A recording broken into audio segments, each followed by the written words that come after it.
She was the ultimate matchmaker. But could Peggy truly take credit for sparking the love between James and Katy? One thing was for sure. Her little yellow pad had a magic all its own.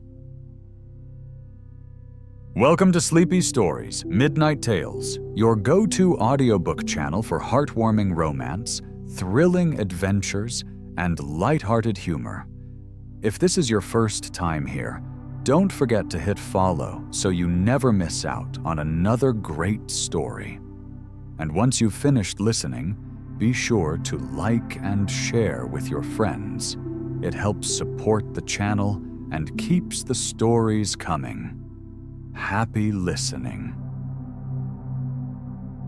Matchmaker is written by Katy Moffitt, narrated by Dallin and Hope.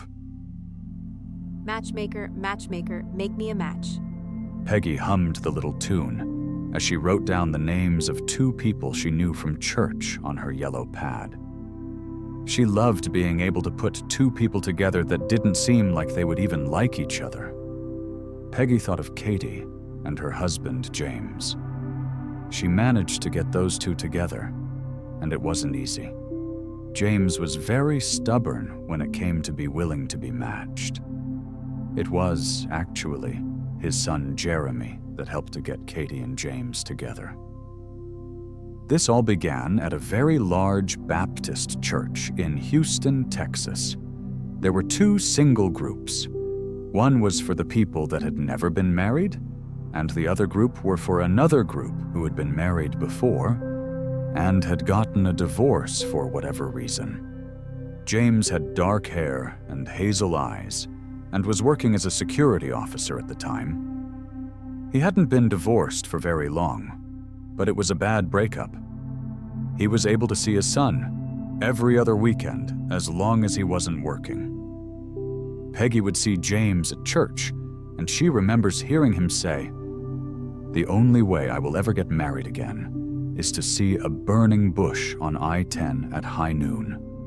Whenever the singles groups would go out to eat after the service, Peggy made sure that James sat by Katy. James seemed to never remember what Katy's name was when he sat by her. One night in May of 1989, the singles groups had an event together. It was the ending of the hit series, MASH, starring Alan Alda. Everyone was playing games in the big gym. A basketball game was going on in one corner, the volleyball net was set up, and a game was going on there. Katy, with her blondish-brown hair that was styled much the way Farrah Fawcett, but shorter, also had hazel-green eyes. Katy looked around and didn't see anyone she knew. She did see a little boy with blonde hair and blue eyes sitting on the sidelines. She went over to him and started talking to him. They carried on a conversation for quite some time. About 30 minutes into talking to Jeremy, his father came up to see who he was talking to. Katy introduced herself. They made their introductions, and then James went back to playing volleyball. Katy stayed with Jeremy most of the night, hanging out with him. She even sat with James and Jeremy and ate dinner with them. Somewhere along the way, Katy and James started seeing each other. First, it was just at church, and going out to eat with the singles group, and then James would come over and watch sci-fiction movies at Katy's apartment. Sometimes, he would bring Jeremy with him. There were times where Jeremy would fall asleep on the book that he brought with him. Then a couple of months went by, and after a retreat that the singles had, James decided to break it off with Katy. He told her, "I just want to be friends." Katy wiped a tear from one of her eyes. She was determined not to let James see her upset. They said their goodbyes at church one night after the service. Katy was trying to focus on her relationship with God.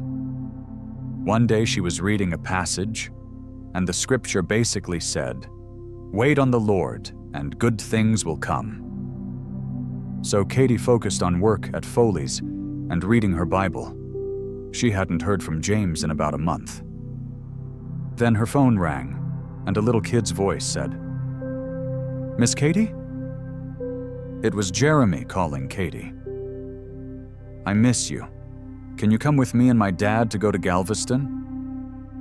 How was Katy to compete with a 3-year-old asking to see her? So, of course, she said yes. James came and picked Katy up. Jeremy sat in the middle between Katy and James with his seatbelt on. They got to the ferry and parked the car, looked at the water while the ferry crossed the water to go to Galveston. Katy and Jeremy sang songs and read books all the way to the ferry and during the ferry ride. By the time they got off the ferry and into Galveston, Jeremy was fast to sleep.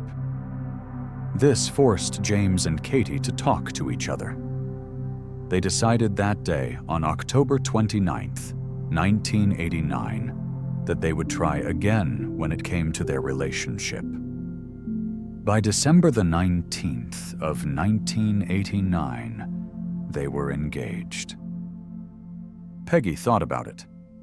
I wonder if I actually had anything to do with matching them or not. Well, at least I know they are still together after 29 years and 4 children later. Peggy wrote down another name and went to work again, thinking of how she was going to get the new couple together. Thank you for listening to today's story. Did you enjoy it? Which part stood out to you the most? Do you have a favorite character or moment? Let us know in the comments below. We'd love to hear your thoughts. And don't forget to like this video and share it with others to help support the channel. Your engagement keeps us motivated to bring you more amazing stories. See you in the next one.